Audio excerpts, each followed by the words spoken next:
Good morning, student. Today I bring a new lecture on political economics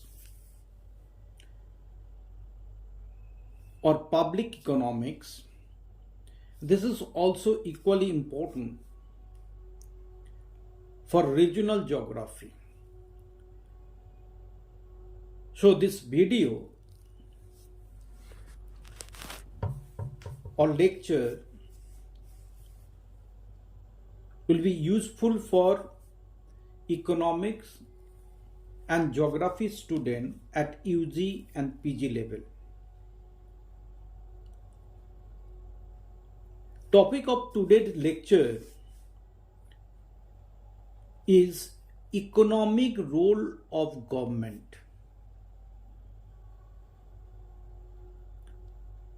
Yesterday and today. About the economic role of a state or government versus market per se is an old topic. Yet, recent changes in the international political economy have deepened this debate. Taking into account the available literature and research work of different scholars related to this field, we can see 18th and 19th centuries can be taken as a period of market economy. Means where limited interferences and intervention of state and government in economic affairs. And government role was minimal, only concerned to the formulation, rules and regulations and implementation of that rules for the betterment of the society and internal and external securities. But in the 20th century,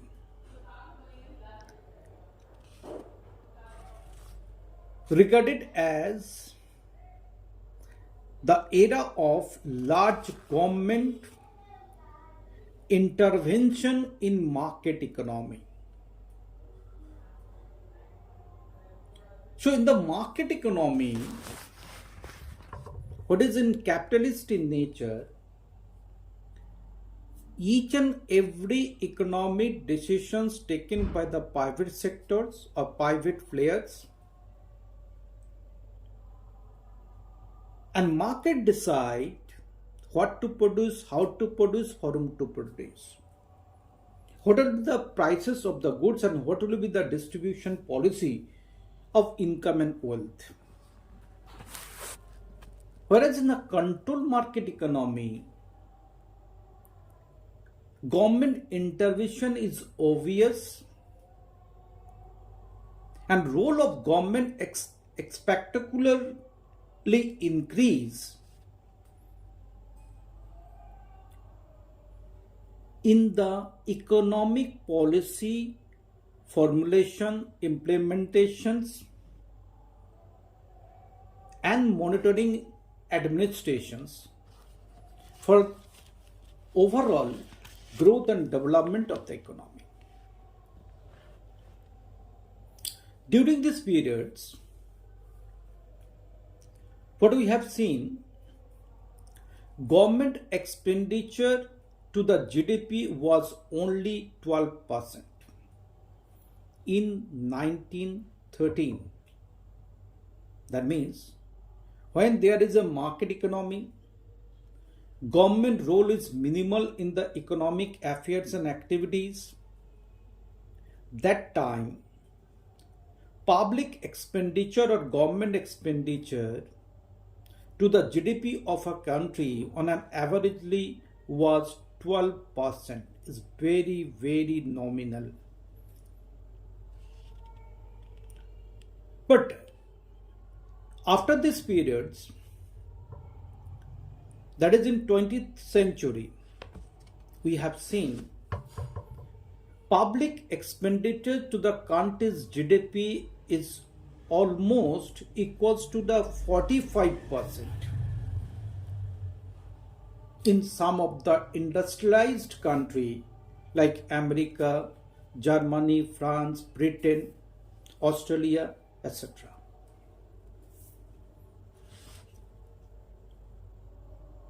So, in the 20th century, role of government is not only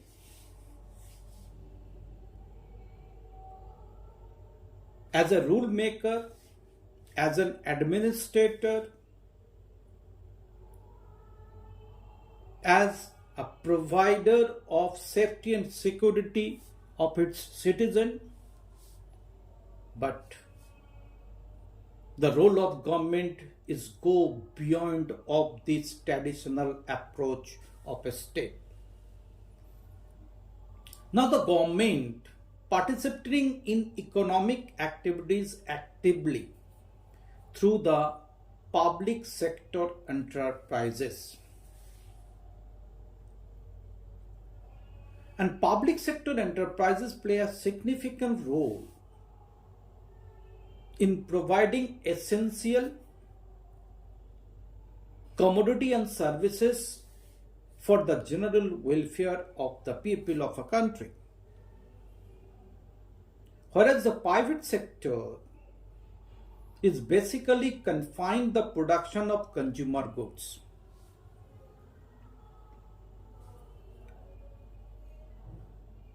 And public sectors who sometimes assumed as a carrier of economic growth and development in socialist economy like former USSR and China, they are producing and distributing the essential commodities, which is termed as public goods. And public goods is non-rival and non-exclusive. Non-rival means it has multi-user. जैसे government park, museum, playgrounds, school, colleges, hospitals. Production of this kind of goods, public goods,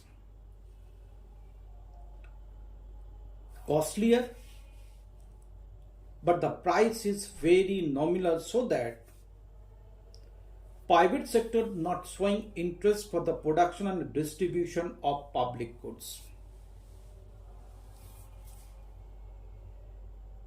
Naturally, public goods are essential of life. Without the sufficient availability and supply of the public goods, living normal life of civilized society could not possible. However, as you know that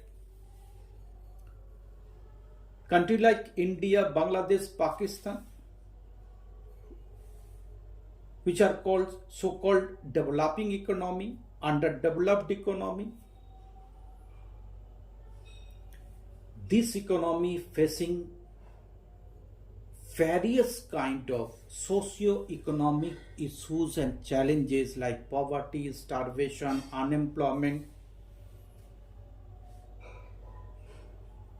low standard of living, literacy, illiteracy, etc., etc. So addressing of these challenges would bring the economy to the normalized stage, and to initiate momentum of economic growth and development is also the another aspect of government intervention in market economy. And now it is essential for that. Now the government plays a diversified role in the economy. If you're going to see, post-reform periods, that is after 1990, there is significant rise in the participation of public sector in economy like India. Around 14% public sector participation has been increased.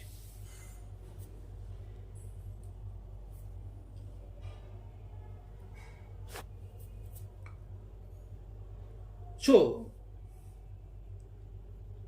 role of government or a state, even in post-reform periods, cannot be undermined. It has really a very dominant and influential role to bring the economy from a desirable or aspired state.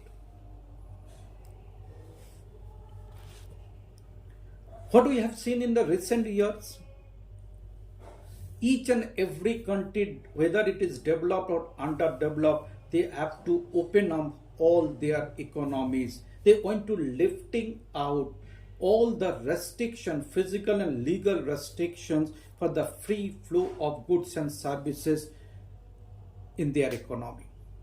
And they allowed through the process of liberalization, globalization, delicensing policies for the foreign players to come and operate in their economy through foreign direct investment, but in short called FDI.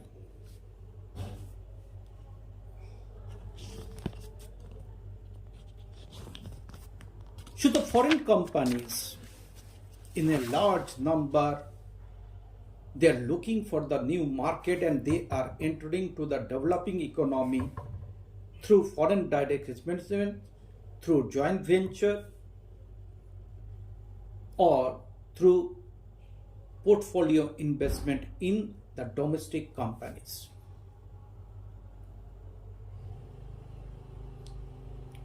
So nowadays government interventions in the economy is very, very essential,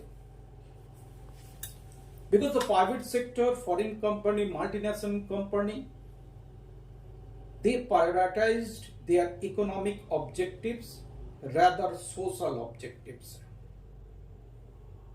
But it is the government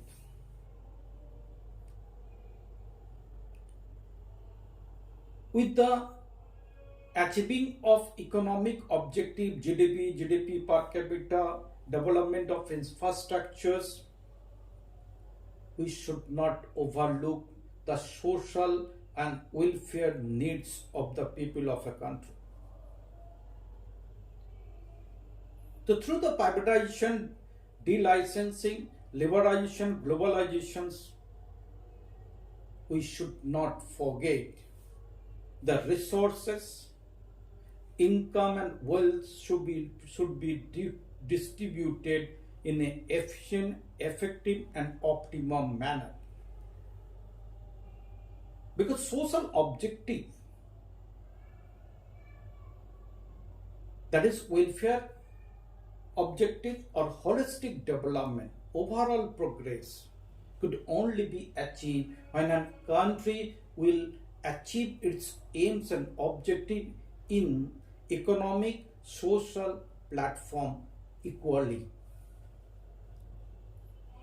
By achieving only economic objectives, a country cannot sustain long. And wealth and happiness has no relations. How to ensure the people governments, how to ensure the more and more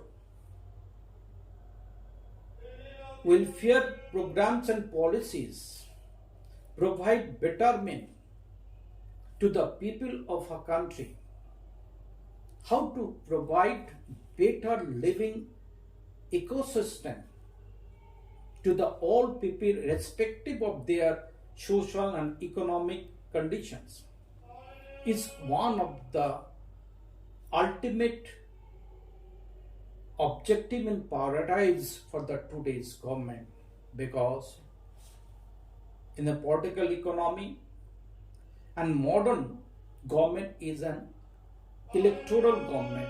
Electoral, their elections by the people of the country. So if the government doing people welfare programs in a larger scale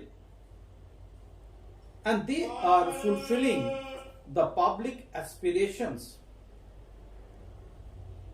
they are resolving the public issues in a pacific manner, so definitely the public elect and select them for the next 10 years. So retaining of the power can only be possible by practicing public welfare policy. So the government in times of design and development of the public policies should keep in mind how in what way we can give the age of living, age of doing the economic activity in the economy is a more comfortable and better manner. That's why there is a significant rise of government intervention in economy.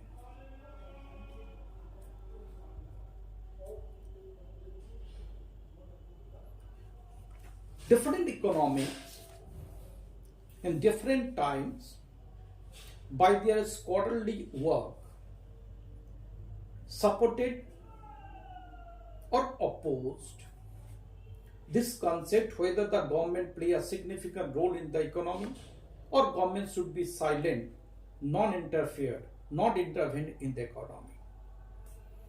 If we're going to take the beginning of economic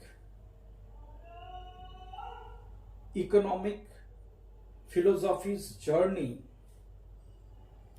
Professor Adam Smith, who is known as father of economics, he stated in his famous book, Wealth of Nations, the role of government in economy is quite insignificant. Government play a very least interventions in economic activities. Should be a free and totally rely on private activities.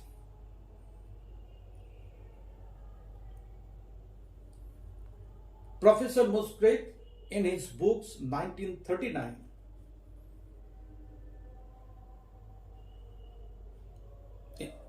Public Policies, Theory of Public Policy,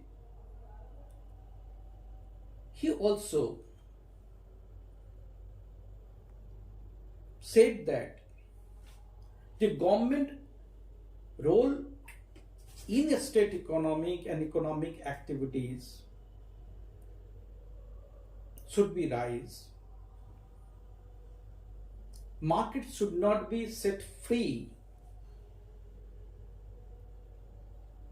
because an uncontrolled market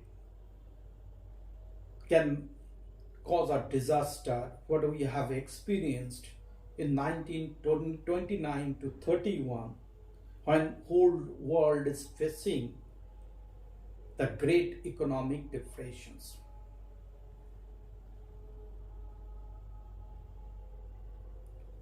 Taking the lessons from the great depressions,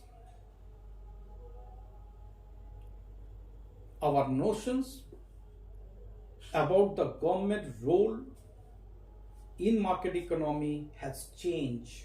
Now we said that the market should not be set free and governments should logically interfere in the market economy and its role should be rise.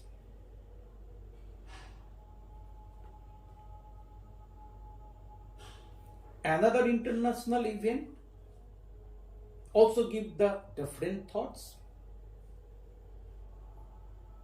As you know that 1990 there is a downfall of socialist model of economic welfare, that is with the downfall of former USSR,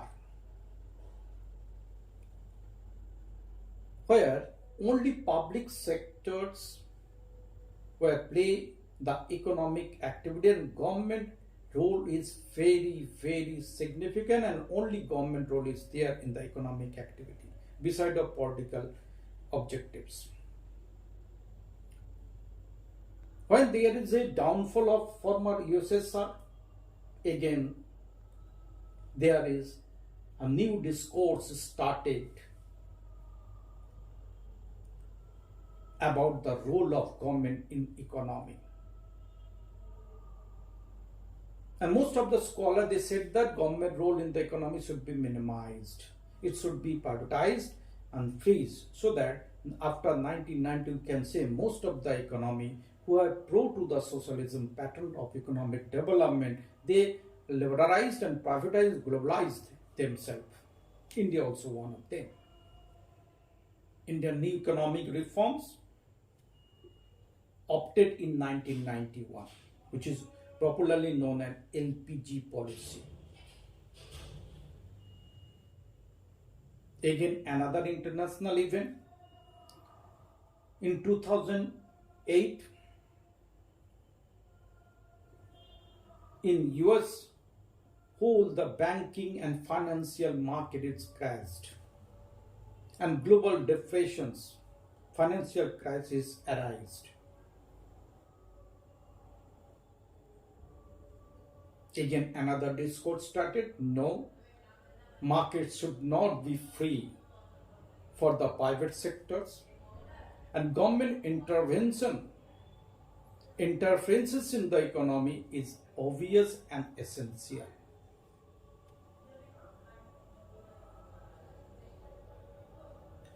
In 1996, after the Great Depressions,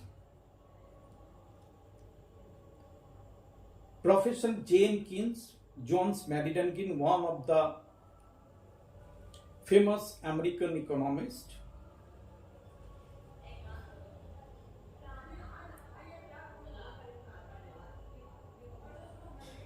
who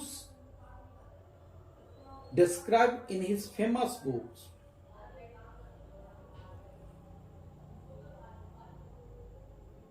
Money, Income, Employment,